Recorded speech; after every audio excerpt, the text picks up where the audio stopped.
Η ΕΡΤ πρέπει να παραμείνει ανοιχτή. Πρώτον γιατί ένας μεγάλος αριθμός εργαζομένων χάνει τη θέση του και όπως έχει εξαγγείλει ήδη η κυβέρνηση, θα προσληφθεί ένας πολύ μικρότερος αριθμός, που σημαίνει ότι μίνιμουμ 1.700 εργαζόμενοι θα μείνουν στο δρόμο. Επίσης η ΕΡΤ, το αρχείο της ΕΡΤ, το οποίο το έχει μόνο η ΕΡΤ και δεν το έχουν άλλα κανάλια, είναι ένας τεράστιος πλούτος για το λαό. Είναι μια τεράστια ιστορική μνήμη για τον ελληνικό λαό.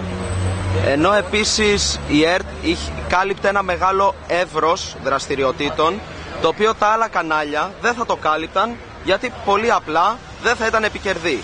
Οι δημόσιες επιχειρήσεις, μία εξ αυτών είναι η ΕΡΤ, πρέπει να λειτουργούν με βάση το κοινωνικό συμφέρον και όχι τα κέρδη της. Γιατί οι δημόσιες επιχειρήσεις υπάρχουν για την κάλυψη των κοινωνικών αναγκών.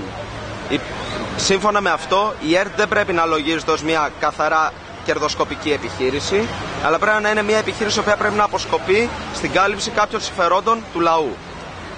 Υπό αυτό το πρίσμα, και όπως είπαμε και πριν για τους εργαζόμενους οι οποίοι θα χάσουν τη θέση τους, θα είναι εξαιρετικά καταστροφικό να κλείσει η ΕΡΤ, ενώ μπορεί να θεωρηθεί τουλάχιστον απάνθρωπο για όλους αυτούς τους ανθρώπους οι οποίοι έχουν έρθει όλο αυτό το τριήμερο και θα έρθουν και στη συνέχεια, να είστε σίγουροι, για να δηλώσουν την αντίθεσή τους σε αυτό το κλείσιμο.